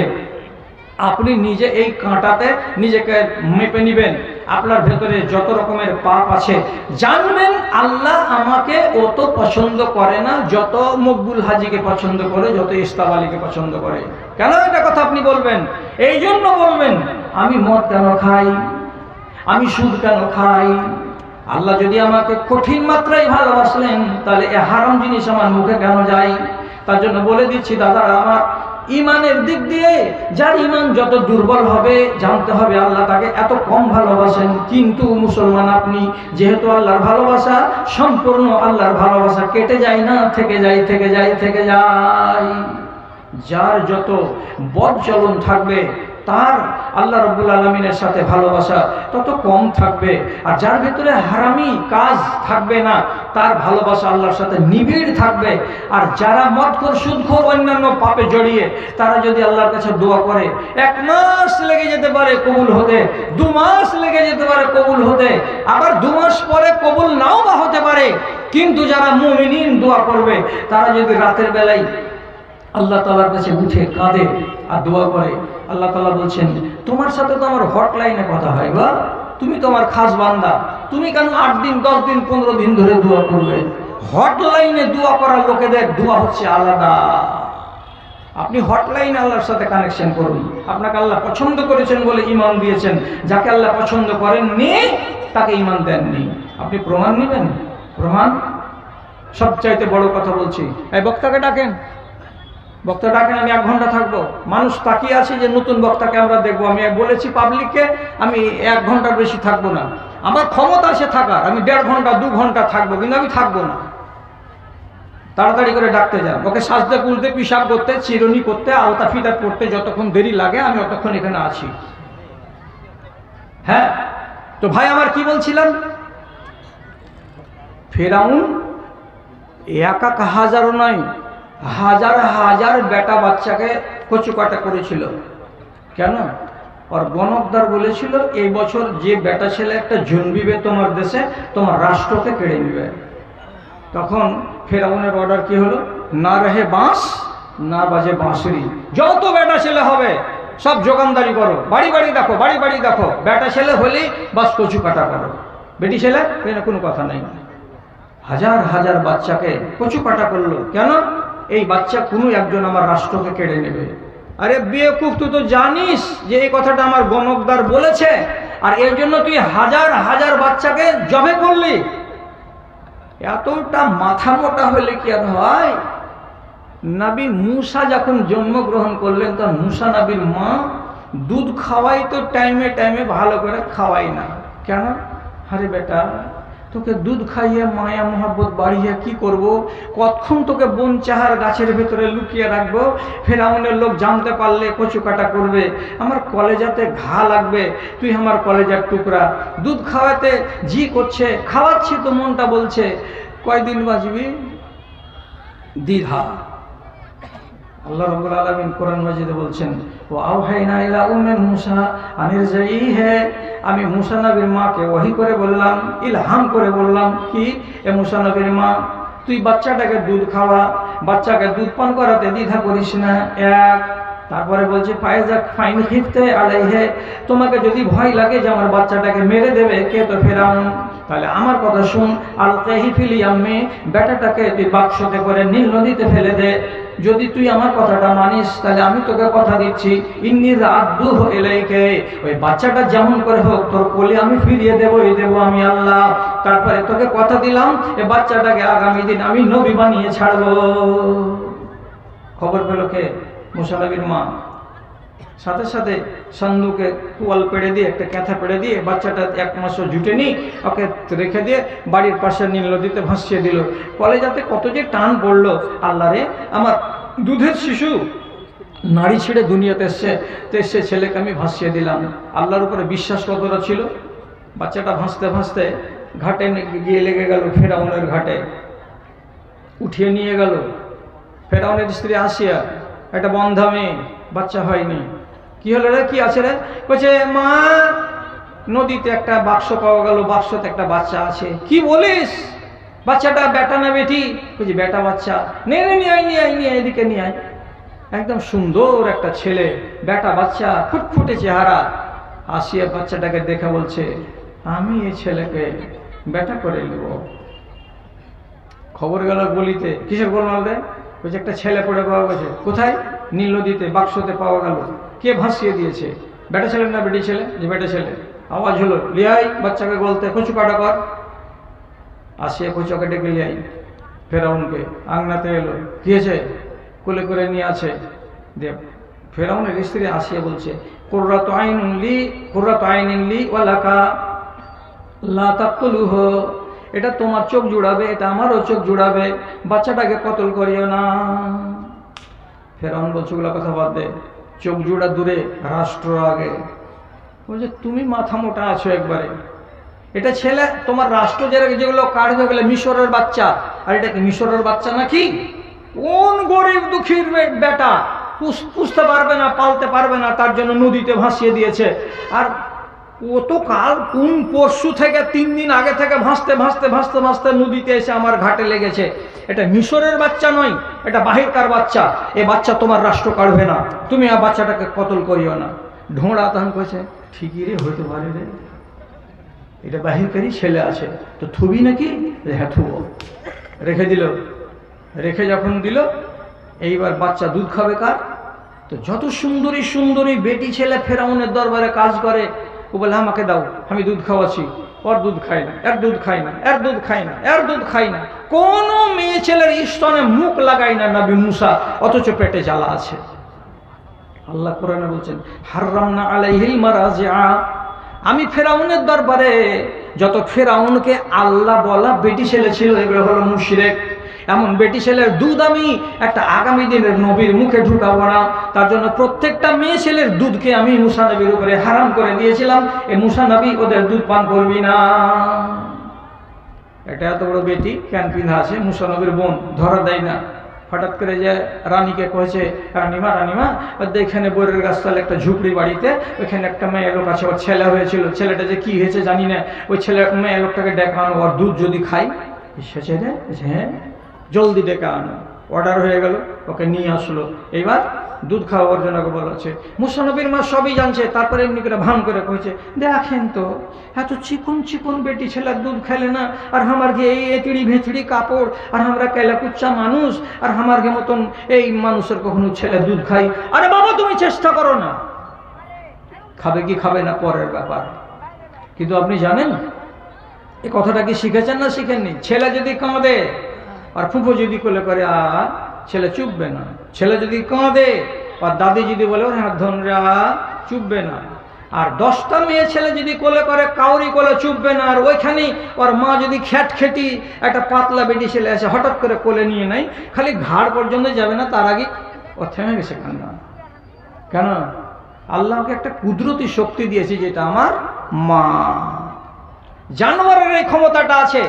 এই জন্য কোন মহিষের বাচ্চা যদি মরে যায় তো খেয়াল করেন কথা, বাচ্চাটাকে যখন ওর থানে লাগাবে দুধ দোহার আগে, তখন যে কোনো গাই নিজের বাচ্চার পাছাতে মুখ লাগিয়ে চেটে চেটে দেখবে, শুনে শুনে দেখবে এটা আমার ছেলে না পরের ছেলে। যখন প্রমাণ হবে যেটা আমারই বাচ্চা, দুধ নামাবে। আর যদি ওর বাচ্চা না হয় দুধ নামাবে না। ওই জন্য যাদবেরা করে কি, কোনো মহিষের যদি বাচ্চা মরে যায় বাচ্চাকে গাড়বে না, বাচ্চাটাকে গাড়বে না, ওকে মেডিসিন দিয়ে বাচ্চাকে বাচ্চা করে রেখে দিবে, আর মরা বাচ্চাকে নিয়ে আসবে জালবাজি করে, আর এমন করে আনবে যে খালি পাছাখান যেন শুনতে পাই ওই ইয়েটাতে, মহিষটাতে আনবে, মহিষটা শুনে দেখবে হারি ছেলে, দুধ নামাবে। দেখেছেন গোয়ালদের বাড়িতে, ফেরাউনের বাড়িতে যেমনি মুসা নবীর মা ওকে কোলে করা, মুসা নবী কত কত কত কত কত কত করে একবারে দুধ খেয়ে একবারে পেটটাকে ট্যাপড়া করে নিয়েছে। দুধ খেলো গা? খেলো। বলছে এ বাড়িতে থাকো, 3000 টাকা মাস, খানা দানা ফ্রি, 5 স্টার হোটেলের খানা পাবে, তোমাকে ওই গুদুড়ি কোম্পানিতে যেতে হবে না, আমার ছেলেকে দুধ খাওয়াও আর এখানে তুমি থাকো। কত বড় চাকরি হলো মুসা নবীর মার। এখানে মানুষ হলেন মুসা নবী। বড় হতে হতে হতে হতে হতে হতে এখন লুকা আছে কথা কি, আমার মাকে তাসিয়া, এটা মা নয়, ফেরাউনটাকে তোমার বাপ, মানে এটাই এখন প্রমাণ হয়ে আছে। কেন? যে ধরা দিচ্ছে না যে এই বাচ্চাটা সেই বাচ্চা, আর যেমনি সাবালক হওয়া সব কথা ফুটে গেল। এখন কি করবি তুই? তারপরে পরে আল্লাহ রাব্বুল আলামিন নবী মুসা যখন নবী হয়ে গেলেন, তখন আল্লাহ তাআলা বলছেন এই জল্লাদকে যে বুঝা কি, এই নিজেকে আল্লাহ বলা ছাড়, কি এগুলো করতে গেলে কল্যাণ পাবি না, এক আল্লাহকে বলে মান। সেদিন তো মুসা নবীর বয়ান শুনে এ গাধা ফেরাউনের আক্কেলের তালা খুলে যাওয়া উচিত ছিল। কি বলে যে তুই নবী না হলি তো কেমন করে তুই আমার বাড়িতে ঠাঁই পালি, আর কেমন করে তুই আবার এখানে তোর মা চাকরি পেল, আর কেমন করে তুই আমার বাড়িতে বড় হলি, আমি 1000 শিশুকে কতল করে দিলাম আর তোকে কেন কতল করলাম না। এগুলো তো সবই প্রমাণ করে যে তুই আসলে নবী। এই জন্য তো আল্লাহ তাআলা গায়েব থেকে ব্যবস্থা করেছেন, দেরি করবো না রে, আমার বাড়িওয়ালি যখন তোকে মেনে নিয়েছে, ইমান এনে নিয়েছে, আমিও তোর উপরে ইমান এনে নিলাম। কিন্তু এই বেকুফ আর চোখ খুলেনি, মগজ খুলেনি, হিদায়তের রাস্তা পায়নি, তখনও বিংটে আছে আনা রব্বুকুমুল আলা, আমি তোমাদের বড় আল্লাহ। শেষে মুসা নবীকে আল্লাহ তাআলা একটা লাঠি দিয়েছিলেন মুজেজা, দরকার হলে ফেলে দিতে গেলে সাপের মতো এমনি এমনি করে দৌড়িয়ে বেড়াতো। একদিন চ্যালেঞ্জ করলো, কি ফেরাউন, তোমার এগুলো সব জাদু, জাদু দিয়ে তুমি বানি ইসরায়েলটাকে গুমরা করছো, আমার দেশে অনেক জাদুঘর আছে, তোমাকে তাড়িয়ে দিতে পারবে, টাকা। দিন পড়ে গেল, জানুয়ারি মাসের 22 তারিখের দিন বেলা 10টার সময়, সব জাদুঘরকে নিয়ে আসো, তোমার কতটি জাদুঘর আছে। তফসিরে লিখেছে 250টা জাদুঘরকে ডেকেছিল ফেরাউন, আর নিয়ে বলল যে তোমরা জাদু দেখাও, এই মুসা নবীর জাদুকে কাবু করতেই হবে। নবী মুসা হাজির, আর ওরাও 250 জন হাজির। তারপরে কি কোরআন মাজিদ আল্লাহ তাআলা বলছেন, কে রশি ফেলতে লাগলো, কে লাঠি ফেলতে লাগলো, কেউ কঞ্চি ফেলতে লাগলো, কেউ বাঁশ ফেলতে লাগলো, আর দরবারে 1000 100 150 200 250 সাপ খালি কিলবিল কিলবিল কিলবিল করে বেড়ায়। নবী মুসা বলছে আর ফেলবে? বলছে না আর ফেলার নেই। তখন নবী মুসা করলেন কি, নিজের লাঠিখানাকে এমনি করে যেমনি ফেলে দেওয়া। ওরে সুবহানাল্লাহ, যতটি সাপ ছিল এখানকার সমস্ত সাপটিকে এক এক এক এক করে গিলে বড় করে ঢেকুর তুলে পেটকে ট্যাপরা করে কইছে, এর মনে মনে এমনি করে ঢুকসার বলছে আর সাপ আছে কিনা। আল্লাহ, ফেরাউনও চুলকাইছে আর দুনিয়ার লোকটিও চুলকাইছে, আর কইছে আল্লাহ কি কোন কথা হলো রে, সাথে সাপ। যেটা প্রমাণ পাওয়া যাচ্ছে, আল্লাহ রাব্বুল আলামিন কোরআন মাজিদে বলছেন, ফাল কাসারাতু সাজিদিন, যতটি জাদুঘর এসেছিল সমস্ত জাদুঘরটি বলছে মুসা নবী হক আর ফেরাউন হলো বাতিল। এরা সবাই নবী মুসার উপরে ঈমান এনে আনলো। আর যেমনি ঈমান এনে নেওয়া সাথে সাথে এই ফেরাউন বলছে, আমি তোমাদেরকে আদেশ করিনি, তার আগেই তোমরা মুসাকে মেনে নিলে। দিয়ে রাগ করে বলছে, আমি তোমাদেরকে আযাব দিব, আমি তোমাদের হাত আর পাগুলোকে উল্টো উল্টো করে কেটে দেব, আমি তোমাদেরকে শুলিতে চাপিয়ে দেব। তখন এই 250 জন লোক এক বাক্যে বলছে, লা যাইরা, পারোয়া করি না, পারোয়া করি না, তুমি ফাঁসি দাও, শুলি দাও, যাও দিবে দাও না কেন, আমরা ঈমান এনেছি। সেদিন তো মুসা নবীর মুজিজা দেখে ফিরআউনের মতো মাথা মোটার আকেল খুলে যাওয়া উচিত ছিল না? ছিল না? এর আগে যেগুলো দৃশ্য দেখেছে সেগুলো দেখে তার আকেল খুলে যাওয়া উচিত ছিল কি ছিল না? আজকে 250টা লোকের জাদুর কাছে নবী মুসার জাদু জয়ী হয়ে গেল, সব সাপকে গিলে ফেললো। এটা দেখার পরেও নবী মুসাকে নবী বলে মানার জন্য তার সামনে আলো প্রকাশিত হয়েছিল। এটাকে গ্রহণ করা দরকার ছিল না? ছিল না? না, সবই কিছু হলো, কিন্তু ঈমান আনার তার মানসিকতা তৈরি হলো না। কেন হলো না? আল্লাহ রাব্বুল আলামিন গায়েব থেকে বলছেন, তোকে আমি পছন্দ করিনি, তুই আমার তালিকাতে নেই, তোর নাম, অতএব যত কিছু হোক না কেন তুই ঈমান আনবি না। শেষে মিন্নিল নদীতে ডুবতে গিয়ে তখন বলছে, বেবানি ইসরাইল। কি একজন ব্যক্তি টাকা 10,000 টাকা যখন জীবিত ছিল তখন একজনকে জমা দিয়েছিল। আচ্ছা, উনি মারা গেছেন, ও অবশ্য দেওয়ার জন্য দান করেছেন, ওটা টাকাটা রেখেছিল, মারা গেছেন একটু। তো সেই ব্যক্তি এবার উনার নামে এটা টাকাটাকে জমা করে দিলেন। মাশাআল্লাহ, বুঝতে পারলেন কথাটা? দানের উদ্দেশ্যে উনি রেখেছিলেন কাউরি কাছে, তার আগে আগে উনি ওয়াফাত পেয়ে গেছেন, সেই ব্যক্তি আজকে 10,000 টাকা দিয়ে দিলেন, যে উনার টাকা দানের উদ্দেশ্যে রাখা ছিল, সেই টাকাটা উনি আজকে জমা করে দিলেন। যে ব্যক্তি কবরে চলে গেছেন তার নামে এটা দান। আল্লাহুম্মা সাল্লি আলাইহি, আল্লাহুম্মা বারিক আলাইহি, আল্লাহুম্মা ইগফির লাহু ওয়ারহামহু ওয়াফু আনহু ওয়াকরিম নুজুলাহু, আল্লাহুম্মা ইযু বিল ইলমি ওয়াল হিলমি ওয়াযায়্যিনহু বিল ঈমানি ওয়াত তাকওয়া ওয়া লা তু'রিজু বিল ফিতানি ইয়া রাব্বাল আলামিন, আমিন বিরহমাতিকা ইয়া আরহামার রাহিমিন। বয়ান শেষ করে দিয়েছি। আচ্ছা, তো এখন 11:25 হতে চলল, আর আমাদের আজকের শেষ বক্তা। আসসালামু আলাইকুম। আমাদের মাদ্রাসার হোটেল বন্ধ হতে চলেছে, কারো যদি খাওয়ার প্রয়োজন থাকে তাড়াতাড়ি খাওয়ার সেরে নিতে পারে। ওয়ালাইকুম সালাম। নেতাদেরকে না আনলে দান পাওয়া যায় না, আর নেতারা যখন স্টেজে আসছে তখন আর মনে হয় না যে আমি নেতা না, আমি মাওলানা। ডাক্তার 10,000 টাকা মাশাআল্লাহ। এই দেখেন আমার ভাই কসিমউদ্দিন সাহেব, এটা আমার ছোট ভাই। এর সাথে আমরা একসাথে আল্লাহর ঘর দেখতে গেছিলাম, মিয়া বিবি উনারা আর আমরাও মিয়া বিবি। আমি তো অনেকবার দেখেছি। তো ওই যে সাথী সাথী এমন হয় জোর লেগেছে, যে জোর ছুটে না যে ভাই, ফেভিকলের জোর লাগা লেগে আসে। এই ডাক্তারটা এই বছর আমার জানা মতো 5 জায়গাতে দাম দিল 10,000 করে করে। আলহামদুলিল্লাহ, মাশাআল্লাহ, জাযাকাল্লাহ। আল্লাহ তাআলা আমার ভাইয়ের রুজি রুটিতে বরকত দেন এবং তারা হালালকে সুখে রাখেন, শান্তিতে রাখেন। আরেকজন 5,000 টাকা দান করেছেন, আল্লাহুম্মা ইগফির লাহুম ওয়ারহামহুম, আল্লাহুম্মা ইযিদহুম বিল ইলমি ওয়াল হিলম। ইমাম হোসেন সাহেব 4,000 টাকা দান করেছেন, বাপ মায়ের নাম। আল্লাহুম্মা সাল্লি আলাইহি, আল্লাহুম্মা বারিক আলাইহি। পরওয়ারদিগার, তাদের দানকে তুমি সাদরে গ্রহণ করো, তাদের হালালকে সুখে রাখো, শান্তিতে রাখো। আমাদের মালদা ডিস্ট্রিক্টে, আমাদের থানার নাম দিব না। আচ্ছা, এই চ্যানেলওয়ালাকে বলছি, রাগের বশতে একটা কথা বাড়িয়ে গেছে আমার মুখ দিয়ে, যে তোর মাইয়ার কি পেটা লাগছে কথাটা। এটাকে যদি কোনো লোক যদি তুই ভাইরাল করলি, তাহলে তুই চ্যানেলে যে তোর তকদিরে হাল চালিয়ে দেবো আমি। কেন যে চ্যানেলওয়ালারা এক একটা মৌলবীর বাড়িতে ট্র্যাক্টর দিয়ে চাষ চালাইছে, যার যে ঝাঁটা মারি দিয়েছে কপালে, যে না একটা চ্যানেলকে আমি বসতে দেবো না। দেয় না, নূর মাহমুদ দেয় না, আমি মেহরবানি করে দিচ্ছি। একবার কোন এক জালসাতে একবার একটা ছেলের এলান করে না, তারপরে ফের 10-15 মিনিট পরে বলছে ছেলেটা পাওয়া যায়নি, একটু এলান করে দেন তো। ফের করে দিলাম। 3বারের বার ফের ওইটাই ছেলের এলান নিয়ে এসছে যে ছেলেটা পাওয়া যাচ্ছে না, কি করতো না। রাগ উঠে গেল কি না, তো ভুল মানুষের দ্বারাতে হয়। তা আমি একটা মানুষের বাচ্চা, আমার দ্বারা রাগের জেলাতে একটা খারাপ কথা বেরিয়ে গেল। আর সে খারাপ কথাটাকে যত চ্যানেলওয়ালা ছিল, একটা কুলাঙ্গার আছে মুর্শিদাবাদের ধুলিয়ানের জিগরি মোড়ের কাছে, এই কুলাঙ্গারের বাচ্চা করলো কি ওইটা নেটে দিয়ে দিল। এখন পর্যন্ত ওইটা ভাইরাল হয়েছে মোটামুটি 2.5 কোটি, তারও বেশি। ওর পেট চলছে এটাতেই, আমার কথাটা তো আর পেট চলছে। তো খারাপ কথা দিস না, রুজি করছিস কর, কথাটা বুঝতে পারলি তো। তারপরে দেখবো চ্যানেলওয়ালাকে যদি কেউ বেয়াদবি করে। হ্যাঁ, তো বলছিলাম কি, যে আমাদের মালদা ডিস্ট্রিক্ট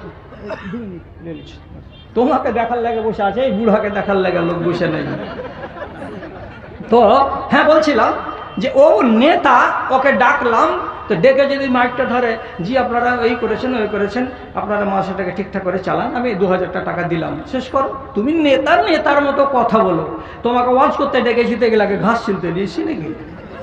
হ্যাঁ, তো যেটাই আসছে এখনকার যুগে এই স্টেজে নেতা হিসাবে ওর কাছে কিছু পাবো বলে ডাকা, ও মাশাল্লাহ, আমরা কোন অমুক সে মৌলানার ভেতর উপরে আমাদের নাম আছে। এই করতে গিয়ে হলো কি আজকে 1 ঘন্টা একবার রসার তলে চলে গেল।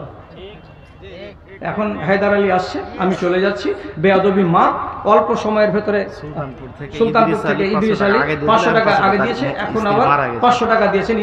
স্ত্রী মারা গেছে তার জন্য, আল্লাহুম্মা সাল্লি আলাইহা আল্লাহুম্মা বারিক আলাইহা। মাশাআল্লাহ, আল্লাহ রাব্বুল আলামিন তার কবরকে তুমি প্রশস্ত করে দিও, যতদূর পর্যন্ত চোখের জ্যোতি যায়, আমিন বিরহমাতিকা ইয়া আরহামার রাহিমিন। আচ্ছা, এবার আপনাদের কাছ থেকে চলে যাচ্ছি। যাওয়ার কালে যেটা আমার মুদ্রা রোগ সেটা আমি পৌঁছি। তাহলে এই আসমান জমিনকে জোড়া, রাত আর দিনকে জোড়া, শিক্ষা আর অশিক্ষাকে জোড়া, দুনিয়া আর আখেরাতকে জোড়া, জান্নাত আর জাহান্নামকে জোড়া, পৃথিবীর সব কিছু জোড়া আর জোড়া, জোড়া আর জোড়া।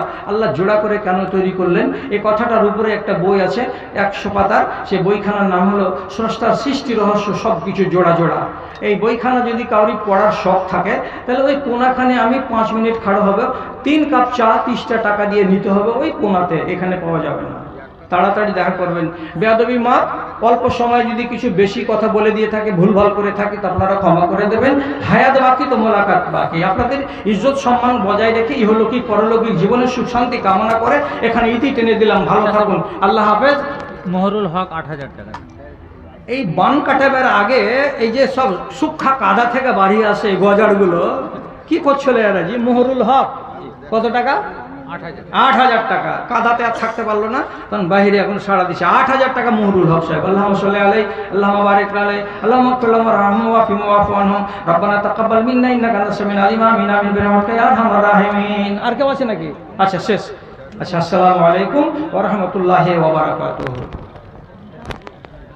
ওয়া আলাইকুম আসসালাম ওয়া রাহমাতুল্লাহি ওয়া বারাকাতুহু। শুকরান, জাযাকুমুল্লাহু খাইরান ওয়া বারাকা ফি হায়াতিকুম। আমরা অত্যন্ত মূল্যবান আলোচনা শুনলাম আমাদের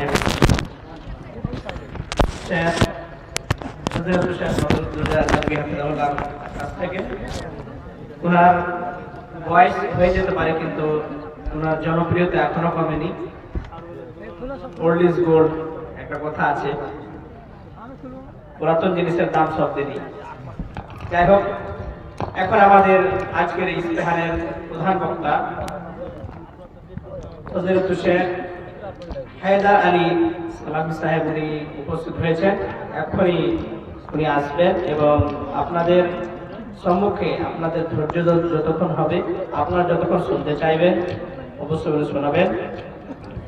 আর আমি ওনাকে রিকোয়েস্ট করব যে শ্রোতাদেরকে একটু টেনে নেওয়ার সামনের দিকে, অগাছলভাবে বসে আছে। শেখ আসুন এবং আপনার মূল্যবান আলোচনা পেশ করুন।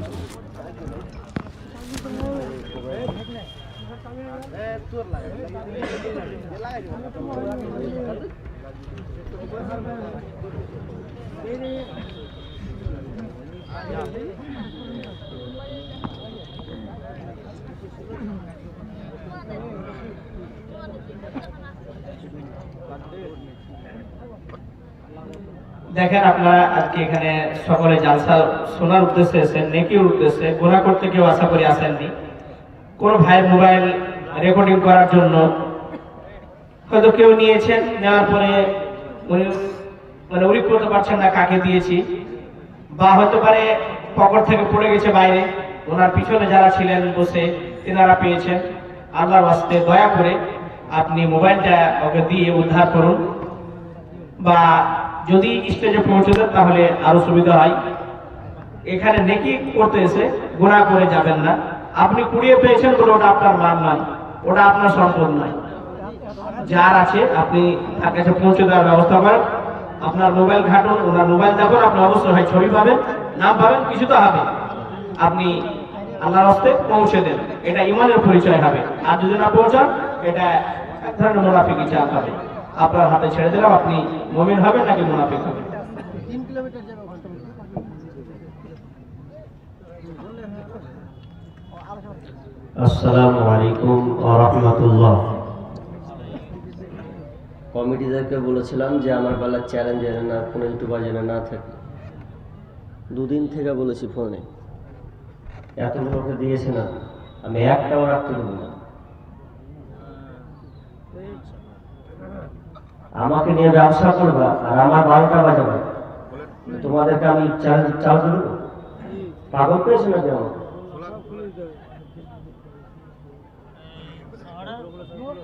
মতিউর রহমান উনি তার আগে বলে গেলেন যে আমি কোন জলসাতে 21টা জলসা বলেছি, কোনখানে বলেছি আল্লাহ বললাম 4 মিনিট করে 1 ঘন্টা 24 মিনিট, এই 20 মিনিট সম্ভবত, মানে এতটা তাহলে আমি গাজাল বলেই গেছিলাম 2 ঘন্টা আলোচনা।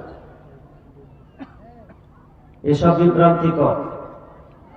আমি তার 2 দিন আগে বলেছি যে আমার মিস্টেক হয়েছে, ভুল হয়েছে, গজলটা আমার জানা ছিল না বাইরে। আমি যেগুলো লিখি সেগুলো বলার চেষ্টা করি, কিন্তু ওটা আমার লেখা গাজাল ছিল না। ওই গজলটা মিনিমাম অনেকেই গেয়েছেন, তারপর আমি গেয়েছি, ওটা নিয়ে সোশ্যাল মিডিয়াতে ভাইরাল হয়েছে গজলটা। এর জন্য আমি দুঃখিত। যদি গানের হয় এর জন্য আমি ক্ষমা প্রার্থী, কিন্তু এটা নিয়ে আপনারা ট্রোল করবেন, কাটবেন, খাচ্চা করবেন, ওর ভিডিও ওকে লাগাবেন, ওর ভিডিও ওকে লাগাবেন, যে একটা আলেমের মান সম্মান ইজ্জত নষ্ট করবেন সোশ্যাল মিডিয়াতে। তাহলে এই করে আপনাদের ফায়দা কি হলো আর আমার কি হলো? আর যে কটা বিরুদ্ধে আমার লেগেছে, এখানে একটা চ্যানেল আছে, ওখানে একটা ওখানে রাখতে দেবো না। আমার বিরুদ্ধে লাগবে আর আমার ভিডিও করবো, আবার লজ্জাও লাগে না বলতে। না ভালো লাগলে করতে হবে না, বিরুদ্ধে লাগবে কেন? যারা আবার বিরুদ্ধা করেছে ওদের আপনি খুলবেন, শুধু রিলসে মানে ভিডিও এত ভিউ নিয়েছে, এখন কাল থেকে টাকা পাবে, পরশু থেকে। এখন যদি বলে কাটতে, বলছে কাটিয়ে না, কমে যাবে যে। তো তোমার হুঁশ ছিল না, আগে ভাবা দরকার ছিল যে একটা পিছনে লাগা কি দরকার। বক্তা মানুষ, ড্রাইভার গাড়ি চালায়, ড্রাইভারই অ্যাক্সিডেন্ট করে, ভুল হওয়াটা স্বাভাবিক, হতেই পারে, ওটা মিস্টেক হতে পারে, মিসআন্ডারস্ট্যান্ডিং হতেই পারে, কিন্তু তাই বলে আপনি সোশ্যাল মিডিয়ায় ছেড়ে দেবেন, এটা কখনো যেন না ভাই। ভাই নিয়তটা সহি শুদ্ধ করে তোমরা ভিডিও করো, এক অপরকে লেগে কি লাভ আছে? আর একটা পরামর্শ আমি ইউটিউবারকে দিচ্ছি, শুধু আমার গাদা ছাড়লে হবে না, বক্তব্য যে আমি 2 ঘন্টা দুবই বক্তব্য গেল কোথায়? ওটা কে ছাড়বে? শুধু রিলস নিয়ে তোমরা গজলগুলো ছাড়বে ভিউ পাওয়ার জন্য, তা আমার বক্তব্যটি গেল কোথায়?